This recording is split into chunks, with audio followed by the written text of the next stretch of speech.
for sure. Yeah, so we started college in 2008, but I've been in Pune since my 8th standard. So that's the year 2003. So yeah, I've literally seen whatever has happened to the landscape of the Yeah. city for over a decade now. So yeah, You know what like in, I was saying, yeah. you know what I love about Pune? It's the theater scene, man. Hmm. I've seen a couple of local Maharashtrian Marathi plays, Oh yeah. and some of the acting there is just fabulous, man. It's crazy to see these people do it. And what's also insane was that there's always this community feeling, like everybody in the audience knows each other because it's very small. Actually, I don't know if that still happens, but it used to happen for sure. Like everybody knew each other, and they would be like, "Oh, kaise ho yaar?" And they'd be like talking to each other. Then they would sit down and watch a play, and then they would Yeah, walk away it's talking not the about it. same. It was It's not the same. Because well, so I'll tell you something about. So while I admire Marathi theater a lot, yeah, for various reasons. Um, uh, a for one that here's a community yeah, which takes pride in their traditional form of yeah, theater. Now, if you look at the most ancient form of theater in our country, it's Sanskrit theater, hmm, right? And Marathi being one of the branches of the Devanagari yeah, script, or the same script that Sanskrit comes from. The original script Devanagari is basically a derivative of Pali and Prakrit. hmm, So we don't see a lot of states and a lot of communities taking pride yeah, in their heritage in that manner. Uh, but on the flip side, it also becomes a very incestuous sort of a fraternity. So hmm. if you're not Marathi speaking or of that ethnicity, you're not welcomed Oh yeah, in that fashion. yeah, Yeah. because So in my case, I'm not saying that not I'm not generalizing. That'll be a crime to hmm, generalize that everyone is like that. So I had to resort to doing English theater. Now everything that is so we in our Pune lingo say this a lot. Ki पुल के उस तरफ. So there's a bridge, right? There's a Lakdi pull huh.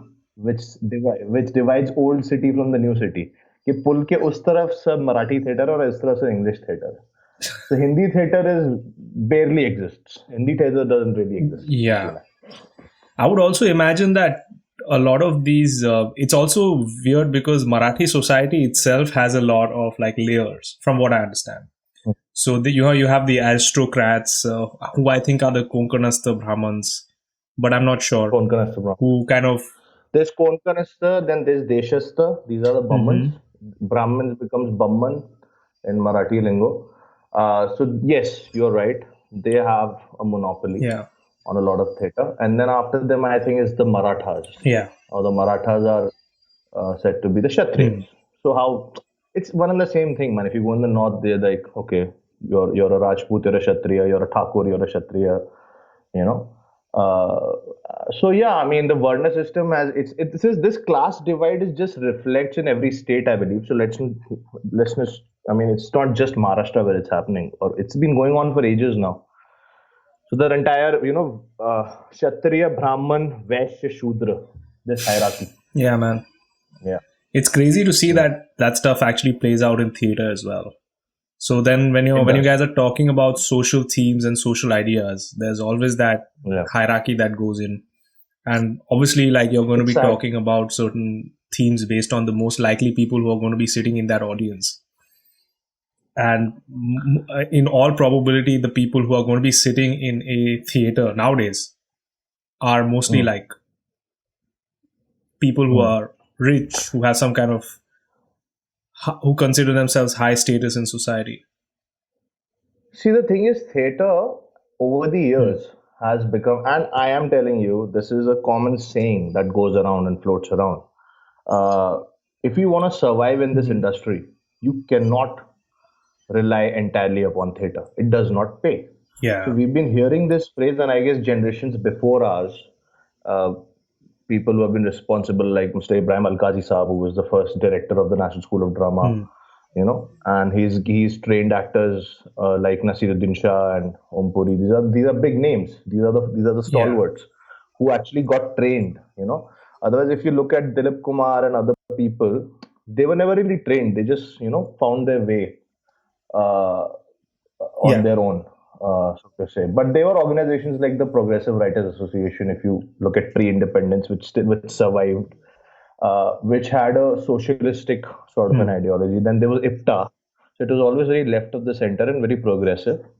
And which is why I feel that like I'm a Yeah. great admirer of Bhagat Bhagat Singh. Singh. Yeah, Bhagat Singh's brand of socialism or his perspective towards socialism comes very close to the extremists in the Congress also, right? So basically, theater as an art form, especially during the British ruled India wala era, was used as a tool to voice what you otherwise could not, because protests were suppressed because of the colonial Hmm. rule. Post independence, I think a lot of great writing and a lot of great stuff happened, but unfortunately we ended up, you know lust of aping the West, Yeah. Yeah. and Yeah. which is where original writing is has been dying. But then that's why we've been hearing, and I guess that for the past 20-25 years, that theater is dying because films have been taking over. But then Indian cinema has been a Hmm. phenomenon in India in the past for the past hundred odd years, right? Yeah. So theater has sustained itself, but it has become restricted to the elite. Now, even Hmm. if you compare the ticket prices, right? A movie ticket, even today, if you go to a single screen now, post lockdown, I don't know, but till last year, I think it was $100 for a balcony in a single Yeah. screen theater. Yeah. But single screen theaters are not. I mean, in multiplexes have a majority over them. Hmm. Single screen theaters are not really a thing anymore. Got it. But if you go for a Nasiruddin Shah play, it costs you somewhere around 1,500 bucks, 1,000 to 1,500. Yeah. Yeah. Especially if you go to like one of these, if you go to any of these prominent theaters, Hmm. it is going to cost you a lot of money. See, but Yeah. the problem is Hmm. that if you want to get if you want to support people who are going to the theater, Hmm. like who are actors who spend their whole life working on making good plays and making entertaining and riveting plays that get you to think about different things, you are going to need to pay them. Yeah. So when I am paying 1,000 or when I'm paying a 1,500 rupee fee to go and watch an act or like something which is entertainment for 2.5 hours in person, first of all, it's premium because it's in person. You have people acting for you live, right? And you Yeah. have people Yeah. doing that, like spending time kind of doing that on a daily basis, especially if the audience is small. That's a good thing, man. I think charging 1,000, 1,500 bucks is fine. The problem is that Hmm. not everybody in society, especially in India, can pay that much, like 1,500, two Yes. thousand bucks for a play. It's not just the financial aspect of it. I believe that we are nothing but a part of the system, right? So just Google, man, right now if you want to. What is the literacy rate like? How many people will understand that kind of content? Because if you look at theater, Hmm. most of the writing in theater, it is somewhere or the other commenting on social issues. Yeah. It's not always about just entertainment. Yeah. You know what I'm saying? It's not just about morality and what is right and what is wrong. Yeah. Which is why the most successful genre in whatever I have experienced and observed pan India in as which has sustained theater are satires and musicals. Yeah. Now we are a land of musicals. Okay. Now satire is a genre which does not become preachy. It does not cross that line of becoming a preachy sort of a narrative. Hmm. It shows you the mirror, Yeah. but it makes you laugh, it makes you cry, it engages you. Yeah. So these are few genres. But if you really want to go into intense theater, then you have to come with a preconceived, I don't know, because 70% probably of our population Hmm. is not interested in literature. Yeah, man. It's just in yeah. No, and it also probably gets super difficult Hmm. with all this other media floating around, right? You got Yeah. because if you're looking at like a movie screen or a TV screen, you can definitely do way more with a TV screen, at least in terms of storytelling and effects and entertainment and visual stimulation, than you Yeah. can ever do with a play. With a play, you can see the subtleties of expression, the subtleties of human relationships and Human feelings, relationship. and thoughts aloud. You can experience things like guilt and social guilt and things like that. But Subtext. when you're talking Yeah. about entertainment, I don't think there's anything as entertaining as a TV screen, right? Because there's so many different things happening there. So it probably gets difficult because now people are competing with Netflix. Like if you're in theater, you're competing with Netflix. You're competing with so many different visual mediums of storytelling that it must be getting so crazy and competitive, for sure. I'm telling you, I mean, this is a confession. Okay. I mean, why should I call it a confession? This is It's a confession being now. realistic. You said it's a It's a confession. It's a confession. confession. Why I moved away very organically, and it was a conscious decision from theater a few years back, was because I wanted my stories and my craft to reach the widest audience possible, Yeah. which obviously theater is not going to provide me anytime soon. Yeah. But I do keep revisiting the world of theater, and I haven't broken my basically, snapped my umbilical cord with theater in that manner, because whenever I need to revive and revise the craft, Yeah. because it is the foundation, if you have that foundation. But this is what I would like to quote Javed Akhtar Saab here. Yeah. He said something very beautiful in one of his interviews about writing, Yeah. that it's very easy to write in heavy vocabulary. Yeah. It's extremely difficult to write something that is simple Yeah. I for think the layman. I think Einstein said something very similar, right? Like it's, if you really want to test someone's knowledge, that's the only time you know that is when someone can explain a concept very Exactly. simply. So for sure. Also, I think when you're talking about the difference between stage acting and like face acting, like I've noticed, stage acting and camera acting, which is a lot of face acting.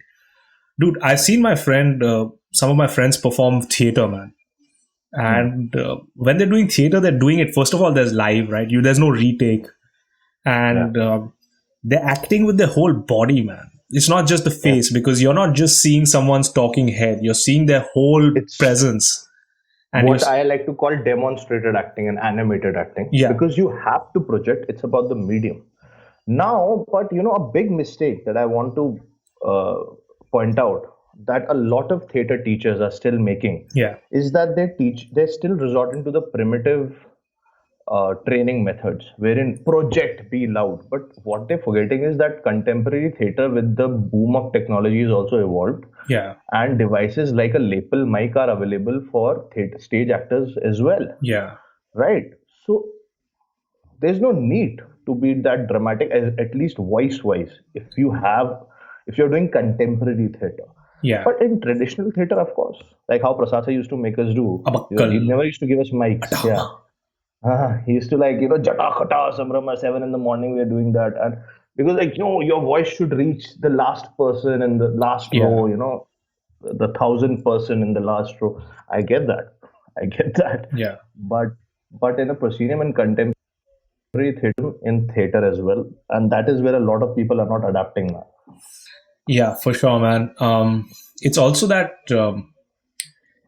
like you mentioned about the whole technology and stuff like that. Like I have seen some of these super heavy productions of different, like I know Disney does it all over the world. Like Disney, what they do is they localize their famous scripts. So I saw an Indian version of Aladdin, and they had kind of adapted it for the Indian audience. But at the same time, the quality of the production was next level. So it was like, you had flying carpets, people jumping around, acrobatics, musical. It was a musical. So like there was musical performances, live singing, the works. And it was so good. Tickets were obviously like expensive, but totally worth it, man. Because I got to see something that, seeing it live is completely different. At least it gives you a very good feeling in terms of you saying, oh my God, these people are doing this once and they can't fail. And when they do that at a very high level, it's a lot of fun to see. The But recent, see, at the end of the day, this is just my opinion, coming from my hands-on experience. Whether it's about filmmaking, I believe कि budget पहले decide मत करो यार. A budget hmm, should be decided, and that's for the production department to handle, which is why I stay away from the production side of things, because I don't want to get into all of that. It's just like being an event manager, and end of the day, the performer is going to steal away your thunder. So don't want that. right. I want to be acknowledged for my craft. But what I'm saying is that this tendency that we have in India, कि Hmm, यार इतना budget है, इसके हिसाब से कुछ story बना लो. hmm, Wrong. First, pick a topic, pick a genre, yeah, then come on a budget. That okay, this is what it requires. yeah, But in most of the cases, it's the other way around, because the person who's putting in the money, he or she is calling the shots. So yeah. they're like, okay, this is my budget. Now pick a topic. And at times, a lot of producers and investors get very unrealistic, and they just tell you, oh, you know your job, right? You're a trained professional, you're a director and all that, you're a writer, so write something within this budget, but I want that grandeur and that scale within this budget. I'm like, sir, that's not possible. So they have Hmm. unrealistic expectations, which is why you see a lot of productions going down the drain. Oh man. Basically, the process going south. Like a classic example is Anurag Kashyap's Bombay Velvet. Yeah, He had all the money in the world to make that film. yeah. For God's sake, he went and recreated 50s ka Bombay in Sri Lanka, which he's left behind in Colombo, and then he got Martin Scorsese's editor on board to edit the film for him. And what did he do with all that money? Fucked it up. And he fucked it up. And he admitted, if you watch his interview, that he admitted that he was basically just completely uh, overwhelmed, because he had Yeah. never worked with that kind of a scale and a Scale. budget. It's okay, man. I guess you make your mistakes, but I don't blame them, dude. I don't blame these guys who say, you know what, I want the biggest bang for my buck, because Hmm. I think everybody deserves. Like, I've definitely felt that so many times. Sometimes I feel like, what am I demanding from people at such low prices? That, Hmm. yeah, at a certain level, it's very human to expect a high amount of service for a low amount of money. But I understand that it's not always Hmm. fair, and that shit can get crazy. It's again very subjective now, from Yeah. maker to maker, from artist to artist. So Yeah. what do you think are like hot topics nowadays, man? Like, what is for theater to cover? Theater, I feel personally right now, they are doing their bit. Like for the longest time, it's not just theater, even our films has been looking inwards. Yeah. You know what I'm saying? Inwards, as in says inwards into the Indian society and its psyche Hmm. for the longest time. Basically, we being like, for example, we just earlier in the conversation when we just started, we were talking about the caste hierarchy, right? Yeah. So while we've just been suffering with this sense of guilt, and as artists, we were like, okay, these are the inner evils of the Hindu society, of the Muslim society, of the Christian society, basically the conservative side of section of that society, Hmm. and we've been looking inwards for the longest time. Hmm. You know, what we have been neglecting is that it's not just the inner evils that are causing problems uh, within our society. At times, there are external factors and external forces as well, which are affecting us. For For example. example, if you blame, uh, say, children for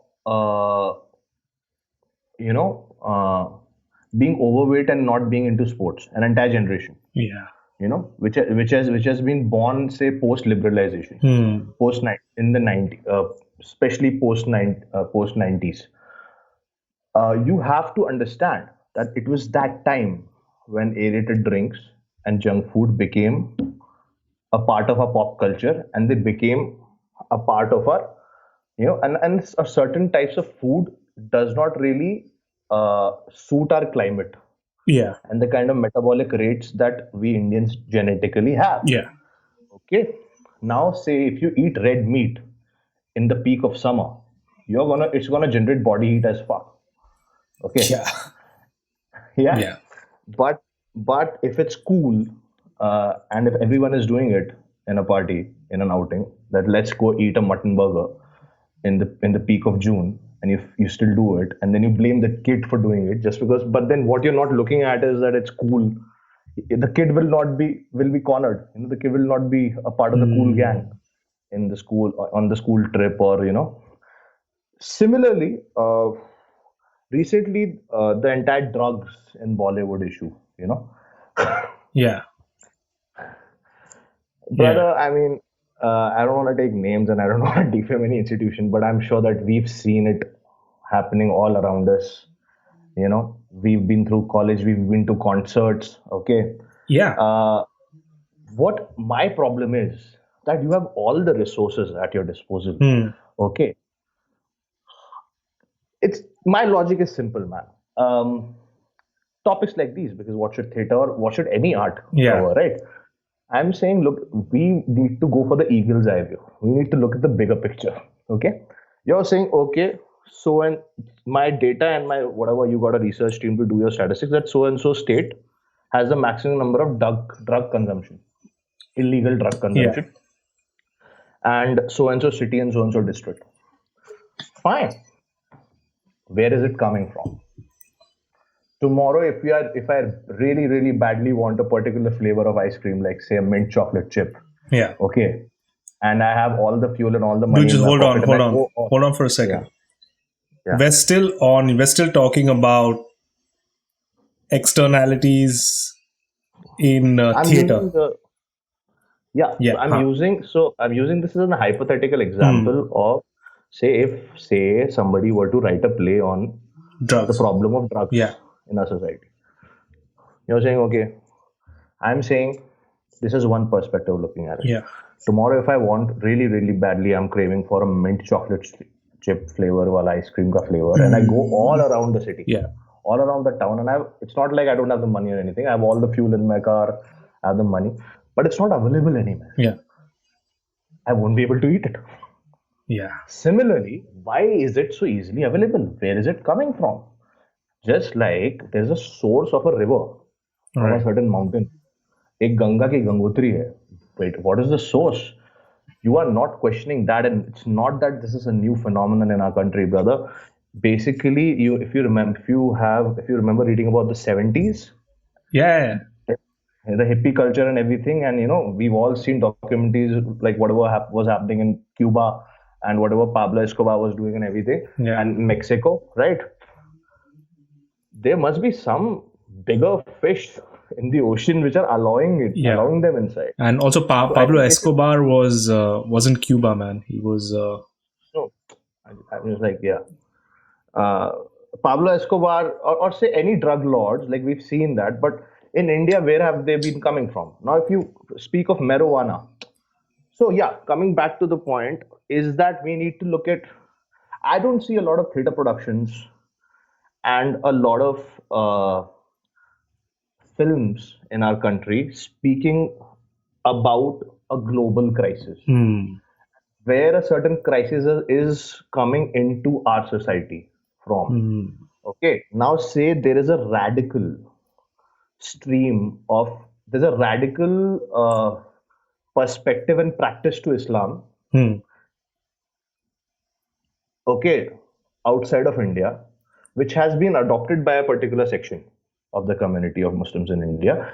Similarly, there's a radical stream of communism in China, which has been adopted by a particular section of Indians, regardless of which community and which religion they belong to. Basically, there's a lot of influence from outside which we're not addressing. As theater practitioners. Pan any medium, be it theater, be it films. We've just been looking for evils within us, which is good. That should go on. But if we are looking for inspiration, outside Yeah. of our territories, then we have to be wary of the fact that you have to take the good and you have to be able to identify the bad Yeah, that influences makes as a well. lot of sense, man, because I think we do learn. Because as I walk into a theater space, I'm not just walking into a theater space. I'm also bringing my own experiences and my own perspectives and my own visions, right? Like, for example, a lot of people look at two people, I think Bob Marley and Che Guevara. You'll always see these symbols as symbols who are kind of into drugs, but they're cool, and they smoke weed, but they're nice, and they have like vision, be happy, just chill. That whole kind of Yeah, heuristic of Che yeah. Guevara and uh, Bob Marley. Now, Mm. when people walk into a space and you're talking about drugs, you're all automatically beginning to associate those with a certain kind of a image. Exactly, But exactly. if in your theater production you're using the image of a sadhu smoking weed as the Mm. template of drugs, that can Mm. be confusing for someone who's never actually seen a sadhu smoking weed. I And think it's not even about the confusion bit of it. Let me tell you something. A lot of people don't notice that marijuana till 1985 was like there was no, it wasn't like legalized officially in our constitution, okay, in the law, but there was no law against it also, okay. yeah, It only got regularized, or say, recreational use of marijuana got illegal, was made illegal post 1985 in right. our constitution. Now, if you look at Holi, or if you go to the ghats of Banaras, you spoke of sadhus. Yeah. People do it openly. Why is it available so openly and freely? I have seen them. I mean, come on, No, no, man. We 100%, are, man. Even in like that's what I was talking about with my friend Rohit. You're yeah, from Rajasthan, and you know that all over Jaipur and different cities, you have government authorized bhang stalls. Bhang is a very potent extract of marijuana. It's nothing else, right? You can say it's something else, but it's actually just straight up it's a weed. different part of the plant, but it is marijuana, It na? is essentially a part of the marijuana plant, so it is marijuana. Yeah, So yeah, essentially, that Rajasthan has it.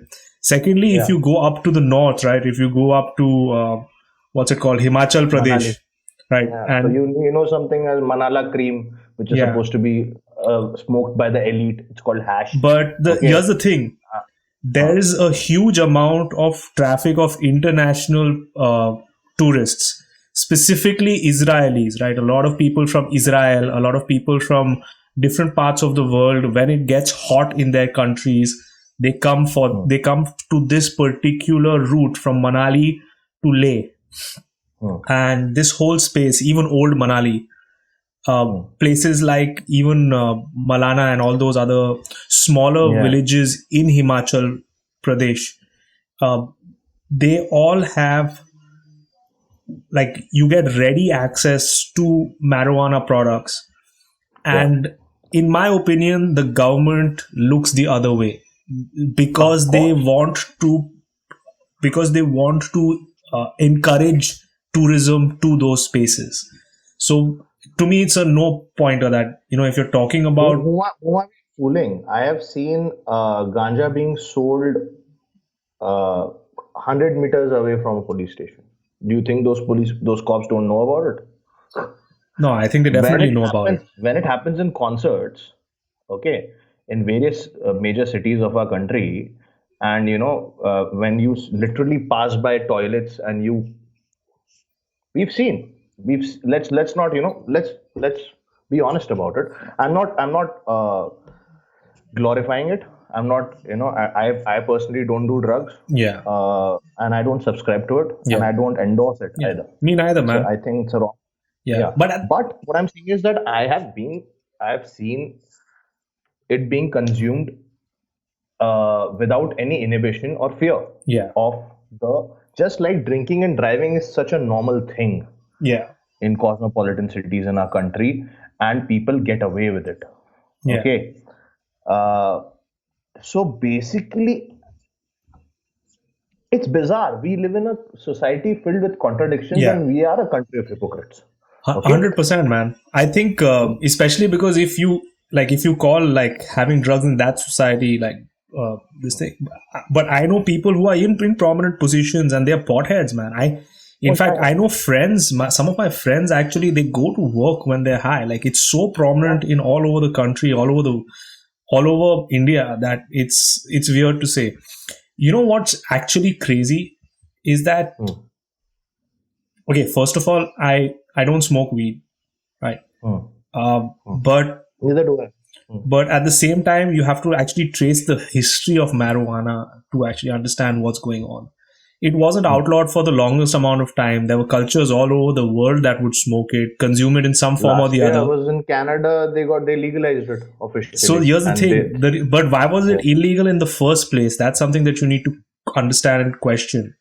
And the yeah reason why, from my understanding, and my understanding is limited, is hmm. that it was because of the tobacco lobbies yeah in this United States. So the tobacco lobby in the United States is very old. It's based in Virginia, and yeah Virginia is the seat of a lot of these Philip Morris and all these companies. And now what these companies hmm. do is they because they have such interests and because a lot of people used to smoke, they were able yeah to fund lobbies in Washington DC to work on and basically work against certain causes. Now they looked at Hmm. marijuana as a threat because it's smoked. yeah Secondly, more recently, actually, vaping.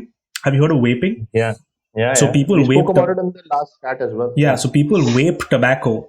Now the thing, sorry, they vape nicotine. Vaping has actually been proven way safer than smoking. The only problem is it's Hmm. also way more addictive than smoking.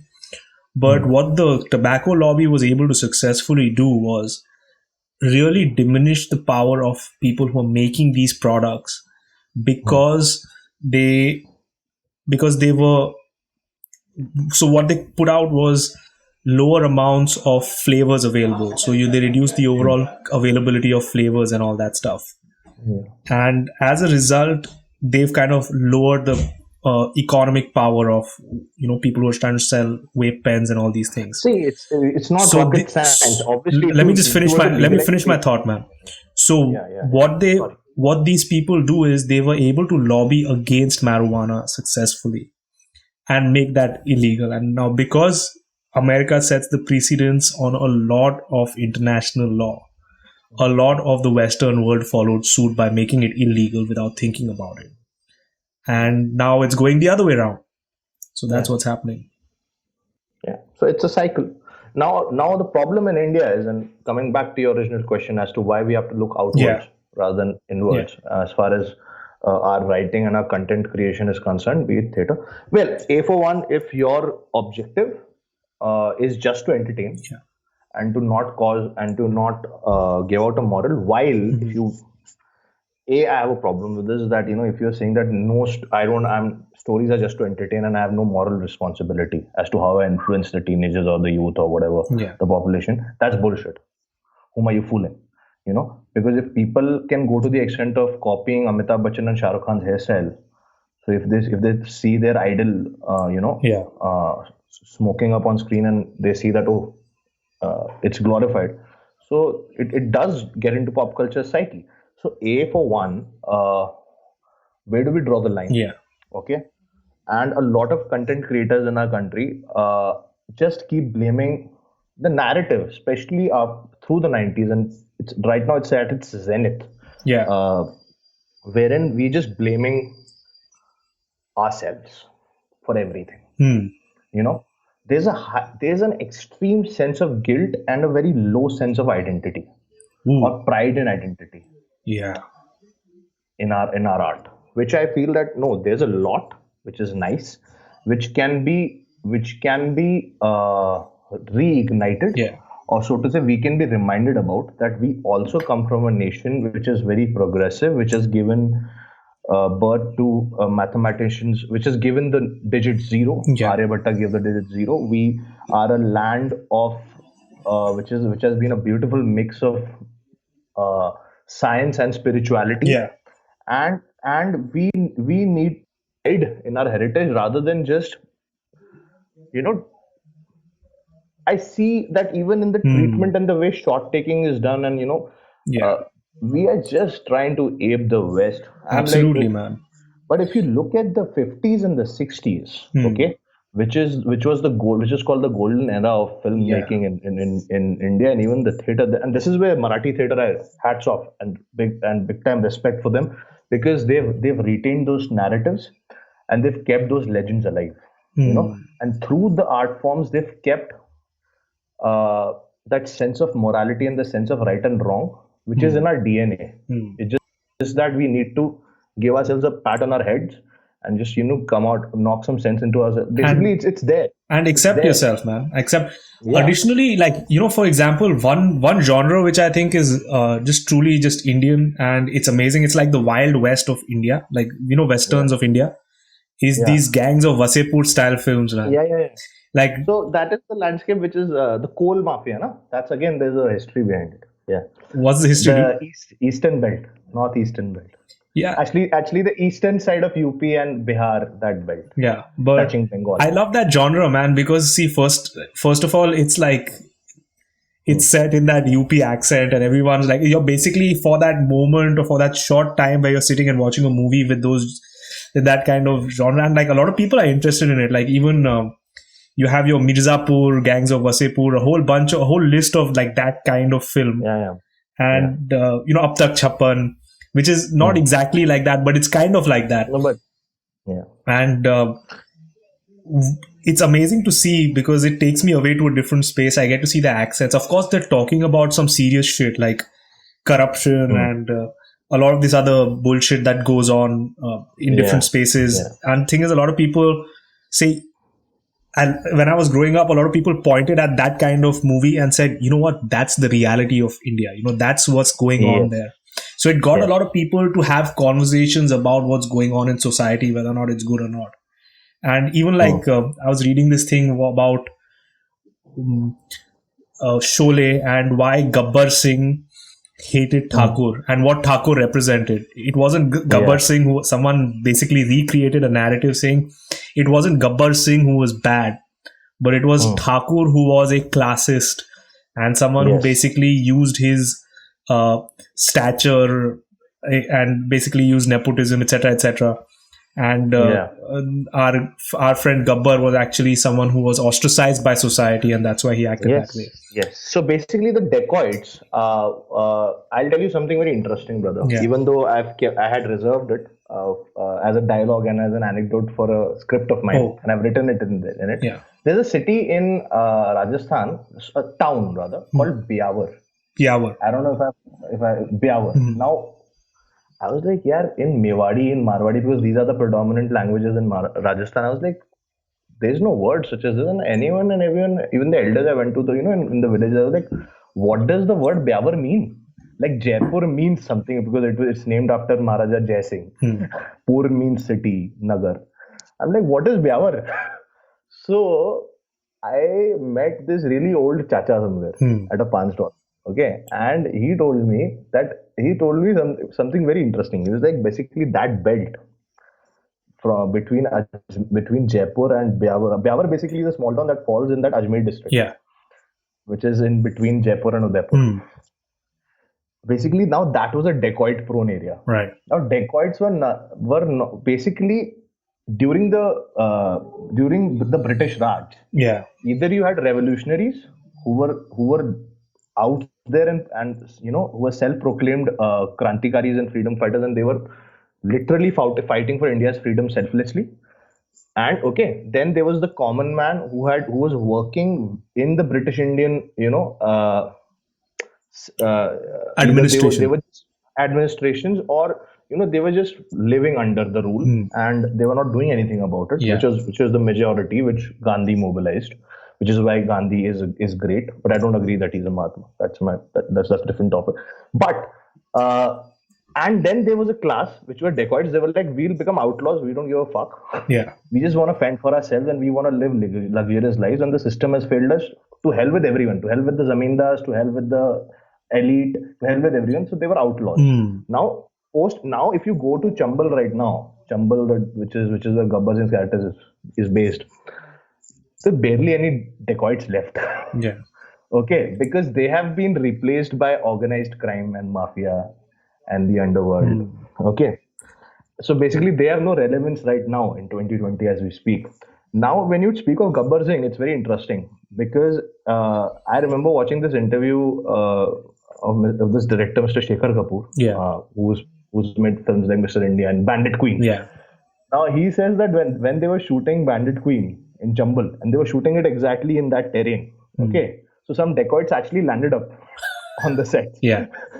And they were like, अरे क्या है कि घोड़े पे क्यों नहीं है बे डाकू तुम्हारे, तो बोलते हैं but in reality, talking about reality, dacoits were never on horseback. There are no horses in Chambal.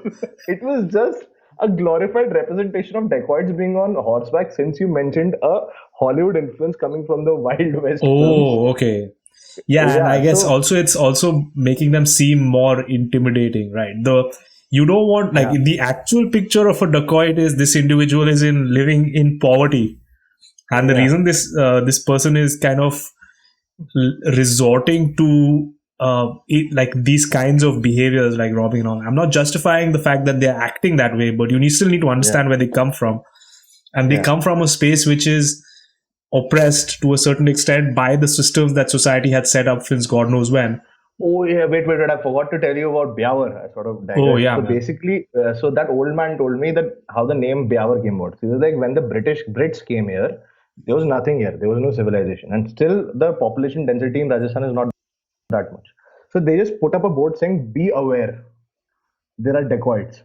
So then, once the British established a cantonment, so the locals started inhabiting that space. So they could not pronounce "be aware." So over this has become "be aware, be aware, be aware." What the fuck? Are you serious? Dude, that's nuts, man. That's crazy. Yeah, That's insane. yeah, But yeah, man, to what I was saying earlier, dude, if these people are systemically, like, if they're experiencing some level of shit because of because of the fact that nobody gives them opportunities, man.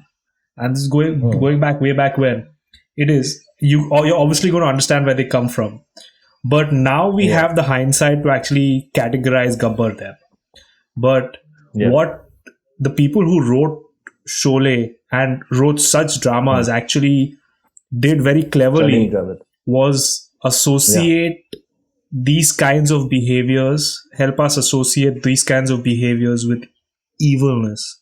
So Yes. suddenly we're looking at these kinds of people act that way and we're saying this person is evil and, deadly and terrible and, nasty.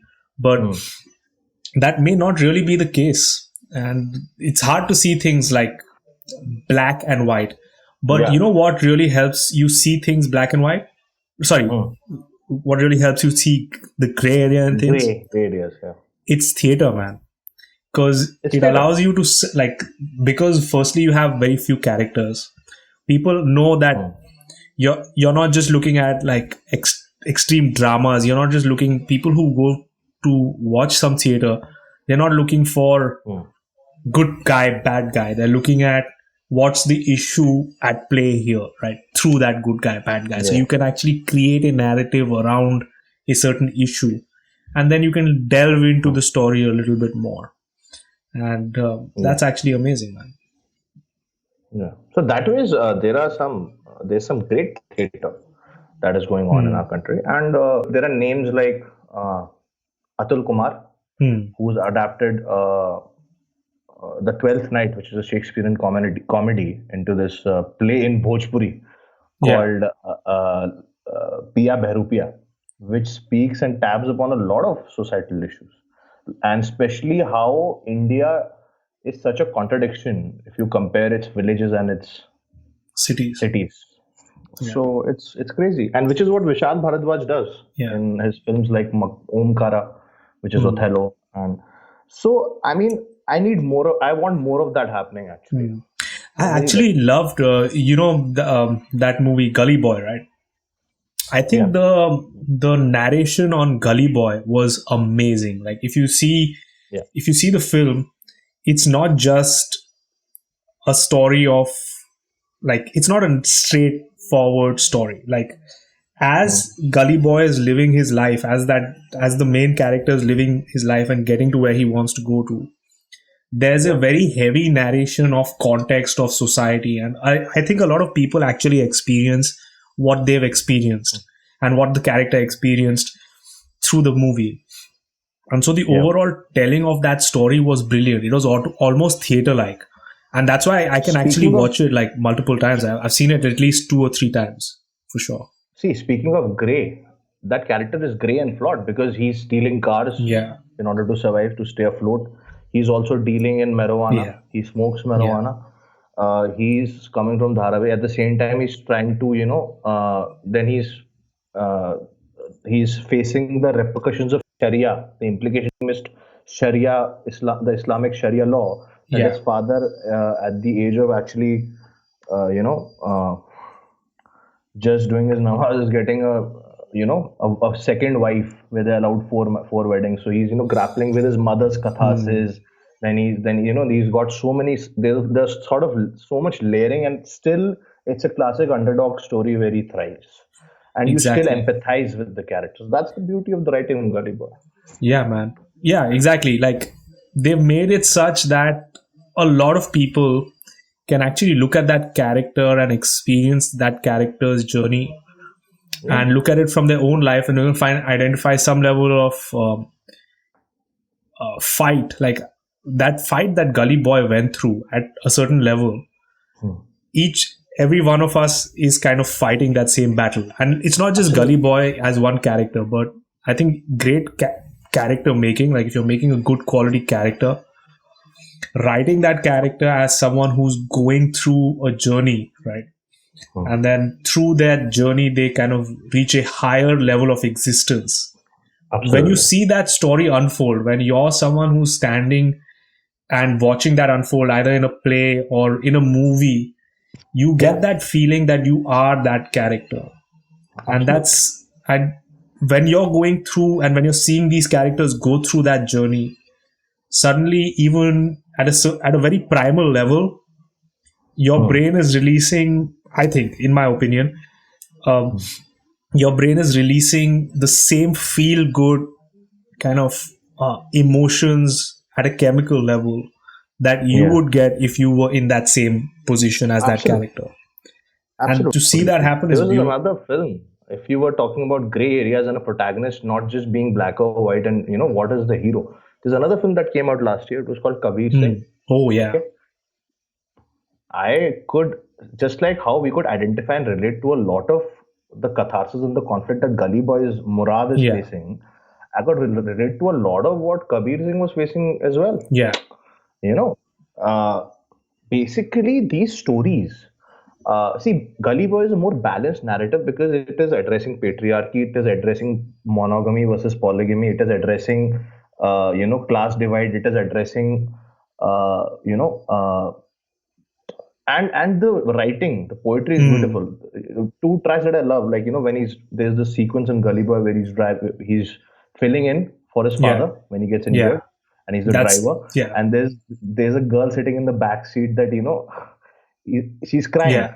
She's weeping, and she's probably the same age, and he's more educationally qualified as vis-a-vis her, and he wants to console her, but he can't do anything about it because he's supposed to be a servant and just a driver. Yeah. So he's not supposed to cross that line of even if he wants to show empathy.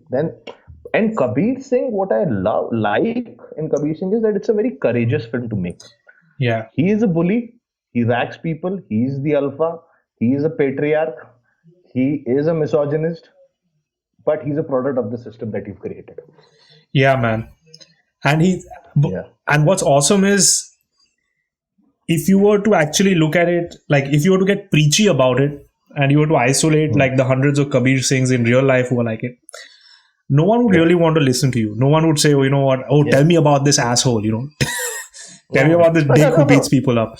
Nobody wants to know about that because that's just too much. That's too heavy for people to look at and say, why are you telling me this? Like, this is too depressing.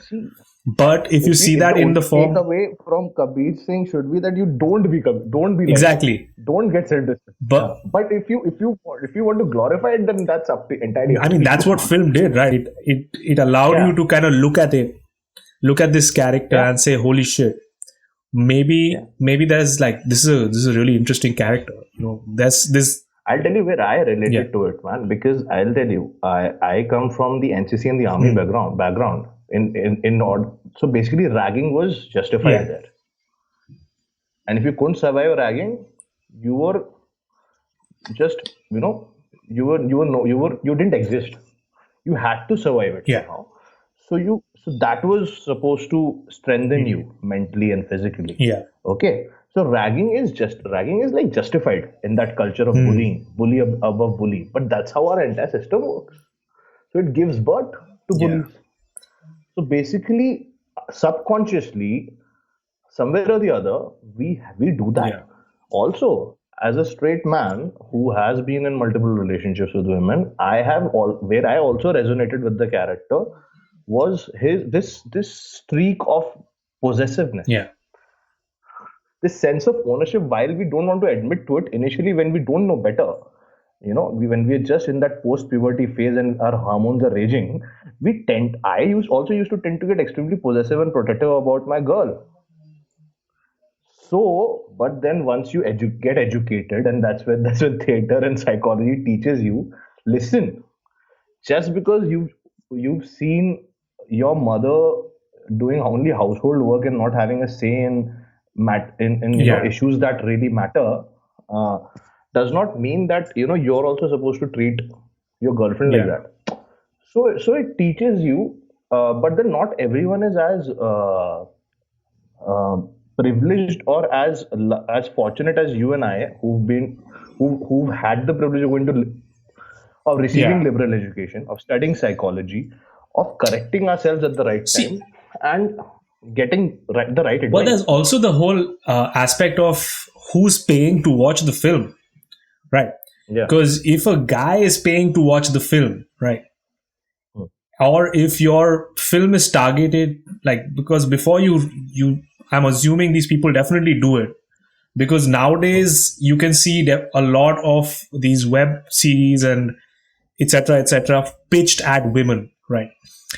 So based on how they've identified their audience in terms of who's most likely to buy the content that we're putting out, I'm going to Hmm. sell those kinds of stories. So you are more Yeah. likely to sell a patriarchal story if you're selling Hmm. to men, right? Of You're course. more likely to have a Yeah. central character who is male if you're trying to sell to a bunch of dudes. The Yeah. more, but that is also limited because of the purchasing power men have in a society. If there Yeah. are women who have a certain level of purchasing power in a society, and I'm in a completely market based environment, I am incentivized to make stories that appeal to women, where women are Yes. central characters, central protagonists of stories. Do you know? I forget this test. There's a test. You know it. I know it. It's this test, which is basically from the past. Um, it's a simple test, um, and it's a threshold. It's basically two women characters talking for more Hmm. than like half a minute about Yeah. something besides a male in the story. So it's a very low Yeah. bar, right? So it's Hmm. crazy how a surprisingly low number of films, mainstream films, actually meet that bar. And a lot of them Yeah. don't. Like Titanic doesn't. Some of the most famous films that you've heard of, none of them do. Like a very few number of You films can't. actually meet that bar. Very. There's one example that pops up. It's a Spielberg film called The Color Hmm. Purple, where there is mention of men, but in their absence, and the circumstances in which the matriarch prevails, the Yeah. African matriarch, and who's subject to apartheid during its prime, when the slave trade was at its peak, and eventually they learn how to survive Yeah. uh, in the absence of a patriarch. now that is, again, I literally had to scratch my head to think of a film like that. So I completely agree with you. Yeah. So it's a legit thing, and it's crazy to see. But I think that's changing. I think now, because definitely in Western society, even in India, women are getting more purchasing power. Like they have their own they can make their own Netflix account, their own Prime Video account, etc., etc. So because they're beginning to make these purchase decisions for consuming different kinds of content, you're going to see more diverse audiences and more diverse content pitched at a whole different bunch of people. So earlier, when like you see these films where women are super subservient, all they're doing is they're playing second fiddle to most male characters. Suddenly now you're going to see them play more pivotal roles, more central roles. And that's definitely going to happen. And what's weird about it is going to happen because of economics. It's going to happen because of finance, and it's going to become with reference to things which are outside the purview of theater and film. It is already happening. There's a film that one of my favorite directors, Mr. Anubhav Sinha, made called Thappad. Yeah. With Taapsee Pannu. So it's like just a slap. You want to divorce on just a slap. That he just, he was it was a moment, and he was drunk, and he just slapped you when you were trying to get him out of a fight. Like, no, he can't. Even if it's just a slap, he can't. Yeah. Right. So films like that are being made, but I don't think that you will see a lot of female protagonists the way you are describing it, that we're gonna see a lot of them. I don't think so, man. Why not? Because not anytime soon. It is gonna happen slowly and gradually. Yeah. Because see, bro, when the Second World War ended, and the women went, or during the Second World War, when the women had to become the breadwinners of the families. So that's how old feminism is. And on top of that, our Indian society we are still grappling. Are you aware of the rape that happened in Hathras, the Dalit girl, the gang rape that happened? Yeah. So we are still, large section, still in huge pockets. We are still very regressive, man. Okay. And so, and even now, if you do a poll and a survey, and this is sad, how many female CEOs can you find, or in top administrative posts in India? Very few. So how will you create female heroes, man? You'll have to look for them. So those are two different things, man. So what you said about the CEOs and all, there's a whole different argument which I kind of agree with to a very large extent. But I mean, let's talk for a second about the Hathras incident. One thing which really fucking pissed me off, it kind of eked me, man. I was like, what? A lot of people, and some of them women, are saying that this is a terrible incident, no matter the person. And I don't think the social status of the person who was attacked matters in this case. I'll tell you something. When I wrote a lengthy, and I also made a video on that, and I shared it with you. I wrote a. Dude, I saw it on your post only. It was some lady on your post, man. So that lady, who happens to belong to an upper caste Hindu background, all she got from that entire post was, why did I use the word Dalit? I'm like, that's all you read? And that's all you read? But also, to people who are asking that question, did the fact that she was Dalit matter in a case like this? Yes, it did. Because rape as a crime is not motivated, it's not sexual. That the motivation is there. It's not like there were some guys or a group of guys who were really horny and they wanted to figure that out. That's not how it works. There was a group of guys who wanted to figure out how they can demean someone, and it was definitely a power exchange.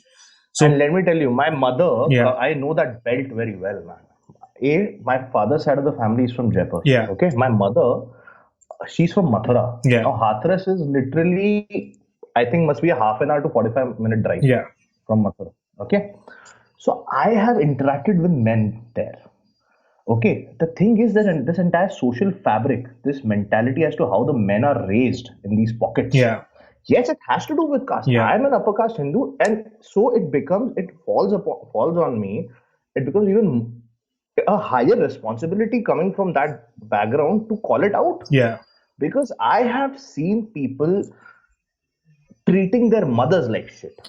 No, 100%. So here's the thing. A lot of my friends, a lot of the people. So when I was looking at her comments, right, the Yeah. immediate thing that I thought to myself was maybe these people who are saying this, that it's not motivated by power, or like the It fact that is. she was Dalit doesn't matter. Maybe these people are so used to an egalitarian environment in their own space where everything is equal. But if you know anything about UP, and if you know anything about that space, that It's place fucked is like up. the wild, like it's literally like very Very regressive. right. It And is. I have friends who are from UP who live in that area, and they tell me stories about how, if supposing people still have swords there, right, and Yeah. people use Yeah. that, and it's like basically for self protection and things like Yeah. that, because Yeah. what happens is that if you fall out of line from the societal norm, you have a group of Yeah. people. First of all, people kind of, they make you a witch. They kind of put you as, Yeah. Yeah. they put you as an outlaw, as an outcast, and then they literally attack you with swords if you fall away. Let me narrate a small incident. Okay, now my father is a Rajput. Yeah, Okay, my mother is a Brahmin, yeah, and Brahmins, like how you have Konkanastha and Deshastha you spoke of in Maharashtra. yeah, Still, man, I've seen women being treated in a much better way. If you were to compare it to the condition of women being treated yeah, in UP and Bihar, yeah, I'm telling you, my mother is a Trivedi. So yeah. now the hierarchy in the highest categories of Brahmins in Uttar Pradesh as Vedis, Mhm. एक वेद का पाठ करने वाले, Mhm. Dvivedis, then Trivedis, and Chaturvedis are supposed to be the Konkanastha Brahmins of UP. My mother is a Trivedi. I'll tell you a small incident, bro. I was in my Nanaji's, like my maternal granddad's village, and my maternal grandmom, who was in her 70s, and I was barely what, 5 or 6. Yeah, So there was some Dalit woman. I did not know the concept of Dalit and all that, because my father he never entertained these conversations, yeah, because I was raised in army cantonments, yeah, and my father was a very progressive man. yeah, Okay, thankfully, touch wood. Now it was alien to me. So I remember visiting that place, and now you're a kid, bro. yeah. A boy enters. He was wearing a cap with Superman engraved on it. I got fascinated. I just was a little, I couldn't figure out why this Dalit woman is at a distance, and why she's being served water and food in a different vessel. Yeah. Okay. And why she's sitting on the ground, and while my mother and all the others and my maternal grandmother are sitting on the charpai. Yeah. Yeah. And she's all like timid and "Are namaste ji," and all that. I just I was sitting in my grandmom's lap. I popped out. I went to the boy, and I just lifted the cap and put it on my head. Oh man. I mean, all hell went loose. The My grandmother started beating that woman whose son's cap I had taken off with a lathi. How dare you? Can't you keep your son in check? And that child also must have been around my age only. Then that lady started beating her own son. That how dare you let Sahabji ka, as in me from upper caste, wear the same cap that he was wearing. Then they were beaten out. Then they brought some Ganga Jal, and she was bathing me. So I have seen untouchability firsthand, That and I sucks, was like, man. how dare you? And after that, when I came back, and after those summer vacations, and I narrated that incident to my father, he was like, "I'm never sending you there again."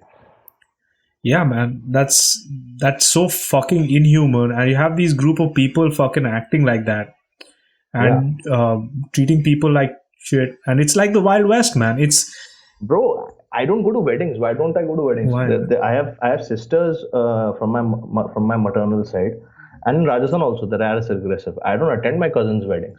Two weddings I've missed. I'm telling you deliberately. I tell them on the face. I'm like, A for one, I'm not going to take any names. Two of my bloody cousins have been against their will. They were still studying. Uh, I am 31. I'm still not married. They were what, in their early 20s, Yeah. married off to men who were 38, 39, 4 5 years back, who are probably a decade elder to me as well, and balding, okay, and whatnot, and they are treated like cattle. And I don't want to go there because I know that if I see it with my bare hand, and I know that I will see dowry exchange, and Yeah. then I'll spoil their wedding. So I don't attend because I don't have any control on it. Yeah. So that is how deeply male dominance and patriarchy and these social evils are rooted in our system. And now coming back to your question that why we won't see female protagonists anytime soon in our mainstream narratives is because Hindi theater Hmm. or Hindi Urdu, Hindustani language wala theater and cinema caters to the northern landscape, which begins in Haryana and ends in Bihar and Right. Madhya Pradesh, So, which is where the problem is. dude, I mean, it depends on the economics of it, right? Because Yeah, uh, if you look at the that is what I'm markets saying. for Hindi theater, right? If you look at the markets for Indian Hmm. content, like I saw this show on Prime Video. It's called Hmm. Four More Shots. Four more shots, please. Yeah, That's again set in town, man.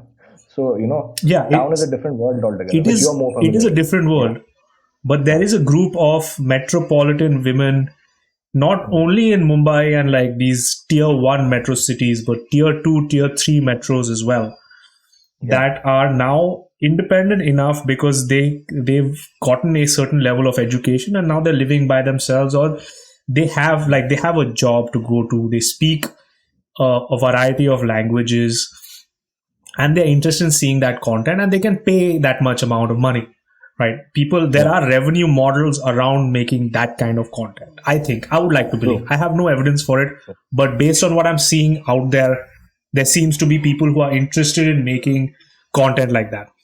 Yeah. Now, these will this shit go well in regressive places like UP, Bihar? No. Probably You not. think They're that not. That's people not their target market. and tell you, some of my aunts and some of my cousins, they call me up because most of my friends, you guys, Yeah, most of my batchmates, you guys, our batch, most yeah. of you people were from either town or that side of Bombay, South Bombay, and we come from well-to-do cosmopolitan sort of a upbringing, right? Hmm. Even Pune is pretty cosmopolitan, progressive in that fashion. So I don't relate to them. So they call me up and they have the stereotype in their head that I'm working in films and in this industry. So they're like, oh, so bhaiya, do anything, but don't bring us a Muslim bhabhi or someone who smokes or drinks. I'm like, I smoke and I drink. What the fuck are you talking about? Yeah, man. It's like beating your head against a wall. You can't have a dialogue with them Yeah, because the women there have accepted that is their role in society. So how will you find heroes? yeah, Then you have a few odd eggs who then you watch a Dangal, but again it's made with a lot of cinematic liberties. We have no idea how Geeta and Babita Fogart must have come out of Haryana and become wrestling champions of the world. But listen, man, this is a huge problem. The he, problem is that it's percolating from generation to generation. I am seeing people who are younger than you and I teaching, raising their kid, differentiating between boy and son, boy and daughter, boy and girl. yeah. I mean, that's bound to happen, man. Definitely, especially depending on where the situation is. Now, if you, I'll tell you something. Let me say this. There's a film called When We Were in Flame in 2010. There was a film, Salman Khan film called Dabang, which came out. Hmm. The most popular dialogue from that film, and it's set in the landscape that we're speaking of. That Eastern UP. So look at how smart the writers are. Yeah, In the first installment of Dabang, when the protagonist character is trying to woo this sari clad Sonakshi Sinha, yeah. he says कि प्यार से दे रहे हैं रख लो. He's trying to flirt with her. Hmm. That's his way of flirting. He's asserting his manhood on her. Yeah, कि प्यार से दे रहे हैं रख लो वरना थप्पड़ मार के भी दे सकते हैं. He's openly threatening her, and people are clapping on it. In the second installment, when a lot of feminists and a lot of people who saw what was problematic in that depiction, in that portrayal yeah. of a female protagonist and the behavior towards her. So you know what he does in Dabang 2 a few years later? He's like, hey, bring me my shoes, bring me my tie, bring me my glasses. And then when she's doing that and she's, being this obedient wife, he stops and he's like, whenever I try to, behave like this with you and, try to treat you like a servant, you should stand up against me. And then he still goes on treating her like that. So there's no solution to it because who's the protagonist Yeah. of the narrative? Now, when you see a gully boy, while Zoya Akhtar is a great, fantastic director, I love all her films. Her first one was Luck by Chance. Then, all the films that she's made, Dil Dhadakne Do Zindagi Na Milegi Dobara. Excuse me. Had the protagonist not been a man, had the film been about Alia, I don't think it would have done that well.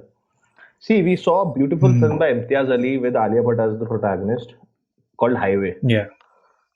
where he has addressed the issue of child abuse. And most of the abuse that happens to women, and it just doesn't happen with women, it happens with boys as well. Yeah. Statistics are there to prove it, especially in that northern landscape, which is extremely problematic. Is by their own relatives, is by their own uncles and aunts. Yeah. 100%, man. Even with reference to things like, even when you're talking about things like, abuse, or to your earlier point of, all right, let's talk about abuse, man. So, yeah, 100%. What happens a lot, and especially because, so when I was working at Teach for India, right, a lot of so I was part of a community or a kind of a committee when I was working in management there, which was basically we were tasked to ensure that adolescents who are facing issues with with abuse and especially sexual abuse at in school or at home, those issues were addressed, because the traditional way of doing things in India is problematic. You can't bring the courts or the police into it because the student is still not removed from the space. You don't have protective services taking the kid out of the danger space. And even if they do, then that's going to be problematic as well. So you have to figure out, your own way of solving it. Yeah, But anyway, so what we found was that a lot of the students who were experiencing abuse at home were actually experiencing abuse from someone in their family or a known circle. And that's really messed up, because when parents are informed of this, they are either in denial or they blame their kid. One of the two. You must have led him or her on. Yeah, like they chastise the kid. Like this happened to me. This happened once in school with me. Like I was teaching, and it was my fault that I went down to get a snack. As these kids were, I was teaching after school, and I went down to get a cup of tea as I was teaching upstairs, right? And what happened was that one kid assaulted another kid in my class. And now I reported it to the parents, right? And I sat the father down and I said, hey, this is what happened. I completely take ownership of it. It's my fault. I expected the father to at least be a little bit upset or angry, maybe at me, What I received was an apology. Hey, I'm sorry my daughter did this. I was like, but your daughter didn't do anything. It was not your fault at all. Why are you saying sorry? And he was apologetic. He was like, I'm sorry to bother you.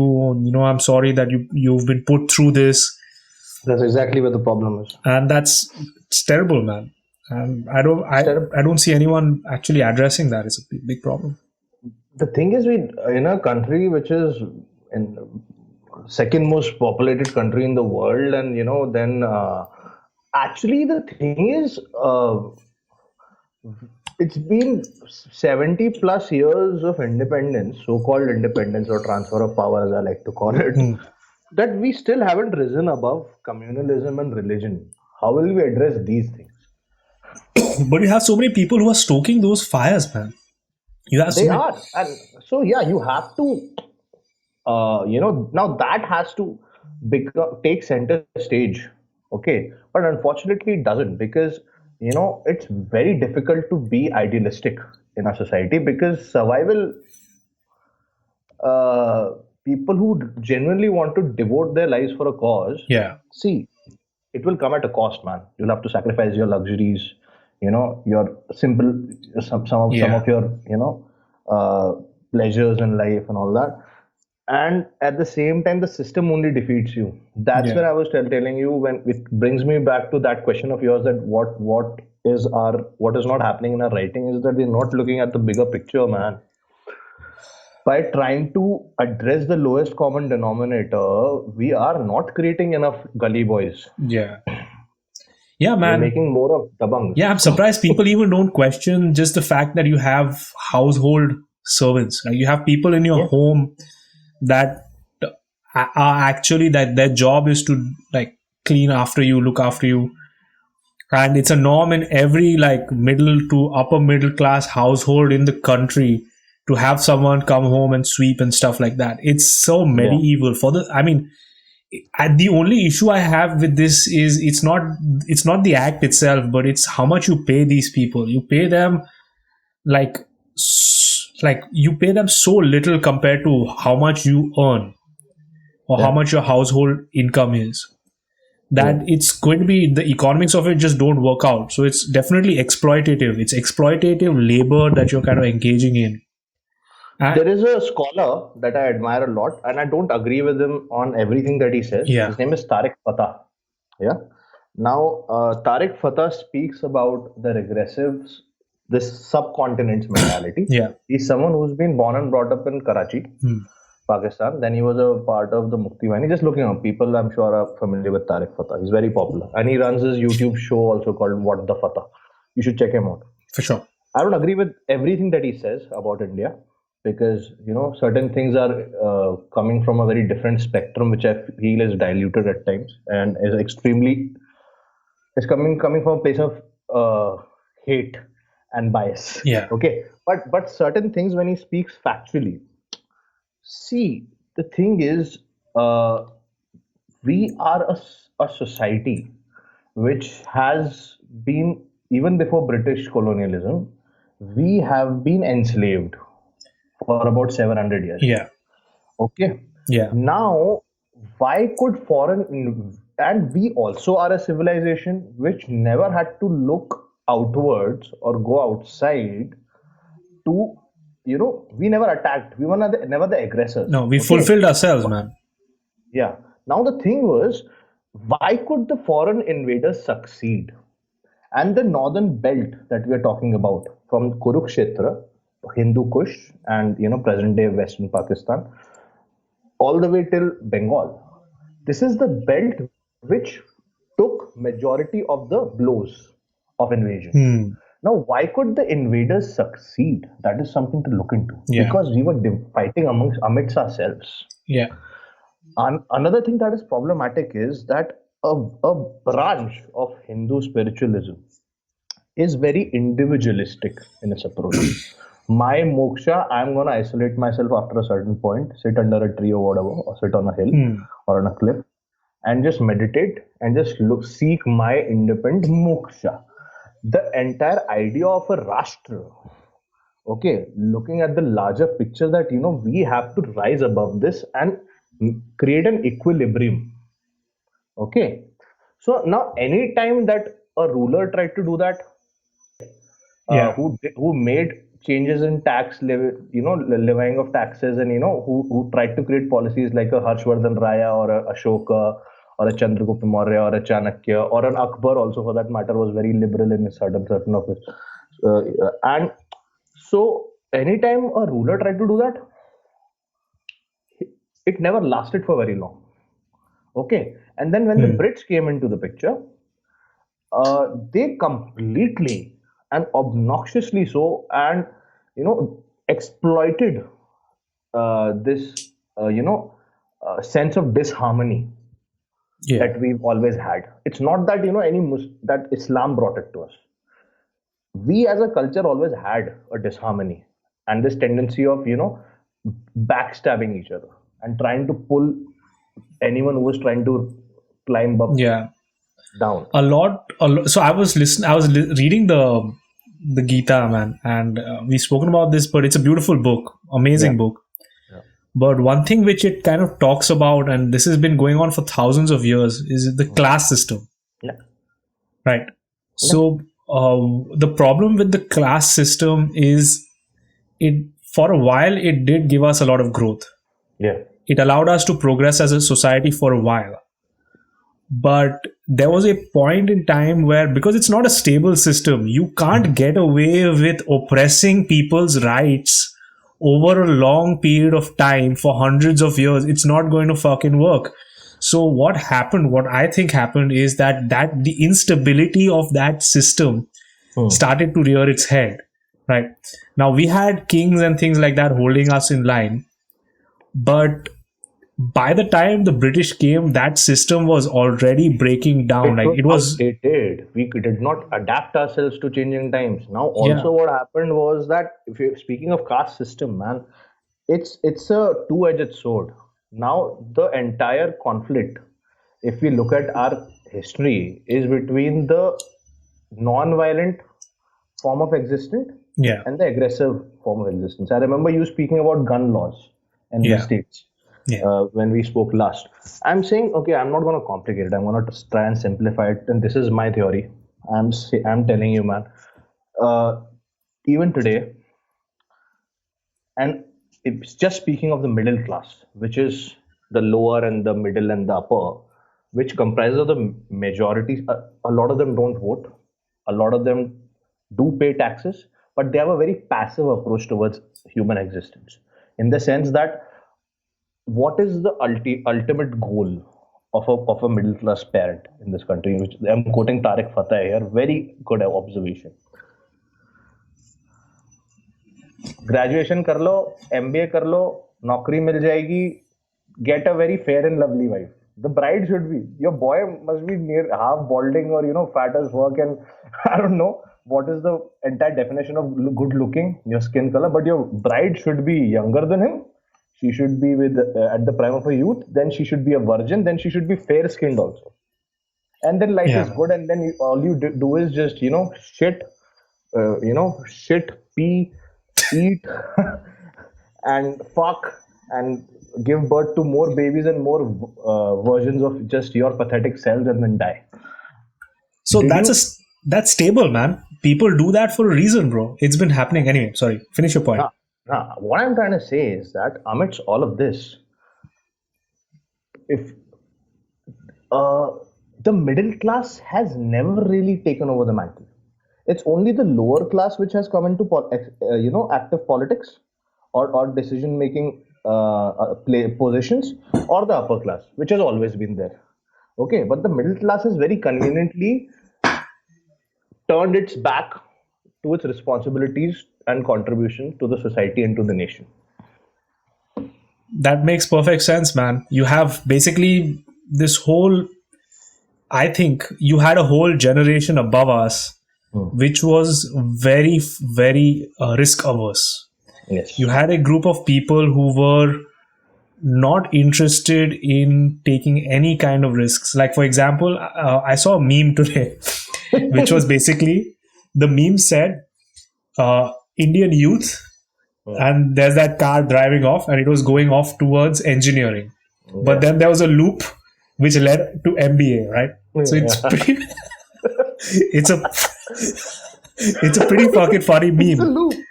So I shared it with a bunch of my friends, thinking I would get them to laugh. Yeah. And I just sent it to like a bunch of people on my Insta. And the response I get was, dude, that's my life, man. Don't make fun of it. Exactly. Like, it hit too close to home. And there's a whole generation of people who've taken that route, right? And it's not just 5 years, not like people who are now 25, 35. And they're going to keep taking that route for God knows till when. I hope that changes, but yeah, like, people do that. And that's the reason why people are doing that like crazy is, because of this risk averseness of the middle class. Like It's just not risk awareness. I also call it, and this you'll see this happening, especially in the upper middle class of Hindus in this country, who are not just risk averse, but they're also guilty yeah. of what their ancestors did, and it is, to call a spade, cowardice as well on their part. मेरा बच्चा army में जाएगा तो गोली लग के मर सकता है. Yeah. बेटा पॉलिटिक्स तो बहुत गंदी जगह है, पॉलिटिक्स में नहीं जाना. It's this fear, exactly. It's this whole fear that, if you step out of line, there's going to be risk. And the problem is that, of course, there's going to be risk. Of course, there's going to be, of course, you're going to get shot. Right? Of course, people are going to shoot at you if you go in the army. Of course, you might fail if you become an actor. But there's nothing. But that generation saw so much of failure, people going hungry, that they weren't enforcing taking level of risk entirely. But the thing is that even you have to have a sense, you have to instill. See, in our constitution, let's not go by a holy book, but even those people who are chasing an MBA have read the fundamental rights and duties. And the directive principles of state policy. Yeah. I'm saying the problem with that section of middle class in our country, which we also belong to, is that we only remember our fundamental rights very conveniently. But we have very conveniently at the same time forgotten about our duties towards the nation and the directive principles of state policy. Yeah, no, 100%, man. You're not going to think about what am I contributing if you're constantly thinking about what I can get. Like, if everything's chaotic around you, or at least if you think everything's chaotic, there's no way you're going to be able to do that. And currently, I've seen so many people in that state of fear. I've personally been in that state of fear of not having an example around me, of not seeing that whatever I want to do has an avenue, and not knowing how to go about it. Like, things are vague. There is risk. We have examples, but the problem is they are not glorified enough. Actually, the thing is, we are a country which likes to make demigods out of achievers. Okay, but the people who should be idolized and glorified are usually not. Yeah. Okay, people who are just doing pretentious and superficial antics are put on a pedestal. But people who are the real heroes have always been taking a hit and taking a backseat in our popular narrative, be it the media or whatever. Let me tell you, speaking of FOMO shots, please, there's an actress in the series. Her name is Sayani Gupta, if I'm not wrong. Oh, yeah. I've seen her perform in theatre in Mumbai, and I have a few common friends.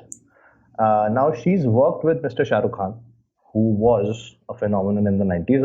As of now, his films don't seem to be doing that well, but he definitely is one of the A-listers, right? She worked with him in this film, and he was in quite an important character she played in that film called Fan. Okay. Now, recently, when the Hathras rape thing happened, so a lot of these theatre people like Sayani, who have been working in theatre in Bombay, they were tweeting about this. Okay, just like how I posted, and obviously that post did not get a lot of likes for obvious reasons. Because people are more concerned about when the Ram Mandir will be built, and I don't know what or when the mosque will be built. So nobody really cared that 19-year-old Dalit girl was raped and brutally murdered. But she tagged on Twitter Shah Rukh Khan, saying that because Shah Rukh Khan recently on the 2nd of October, which was Gandhi Jayanti, tweeted that we should remember Gandhi ji and his principles and all that, and it was quite a diplomatic post while all of this is happening. She's like, so she's tweeted. So you have people like Sayani who are saying stuff, and I'm with Sayani on this. She's like, why are you being diplomatic? This is the time to speak up. When people are screaming on people's television sets that why are the Khans not speaking and all of that, because even Shah Rukh Khan is afraid. Even he's scared. Yeah, man. That he'll be pulled into a controversy. And yeah, it's what I think. I'm reading Malcolm X's autobiography, and he loves to use this phrase. It's like the chickens have come home to roost, And that's what's happening now, man. And I think we're going to see a lot more of this weird social instability. But let's see what happens. All right, how can people reach out to you, man? If supposing somebody wants to interact with you, with what you're doing with theater, what are you doing, and how can they reach out to you? What am I doing right now? I'm trying to build up my startup. That is a production company. It's called Kindred Films, which has got a YouTube channel by the same name, Kindred Films LLP. Yeah, and you can find me on Facebook. Uh, you'll find my links in the description. And but yeah, so right now what I'm trying to do is just tell stories Yeah. in whichever way. Right now, I'm focusing mostly on. I'm currently I've collaborated with this production house in Pune. It's called Yeah. Outreach Media Services, and it usually and there's this gentleman by the name of Mr. Amit Abhyankar, who's a national award-winning director. He's made some fantastic Marathi Yeah. films, and now I'm trying to collaborate with him on few of my scripts. There's a web series that I've written which addresses the entire issue of nepotism and how what a film school what the life in a film school is like. So that is one. Then I'm trying to get my films on floor. So I'm currently focusing mostly on my Do you film. teach people? Do you have like a course where if supposing someone wants to learn how to act, they can reach out to you? Freelance, yes, I have been conducting workshops, acting and Mm. filmmaking, and acting for stage is a completely different ballgame vis-a-vis screen. So so I take them separately. So yeah, but given the current pandemic, I've not been able to because it's not the same experience online. You know what Yeah. I'm saying? Yeah. Yeah, yeah. I want that face-to-face exchange, that exchange of vibrations and energies, and that dialogue to happen. In a Yeah. room uh, and in a rehearsal hall. So that should happen soon. So yeah, they can always get in touch with me. If I get a minimum of 10 enrollments, I can always take that on. Currently, I'm operating from Pune. But yeah, the situation seems to be worsening as far as COVID is concerned. Yeah, man. Yeah, that's crazy. But anyway, thank you so much for chatting, man. I loved it. I enjoyed it. I loved the conversation. I had a lot of fun. And yeah, man. Take care, bro. Pleasure's all mine, brother. Pleasure's Thank you all so mine. much. This was part Yeah. two. I liked part two, man. Part two was fun. I mean, I don't know, man. I liked it. There I'm was a just lot going of to stop. angst in this one, I felt.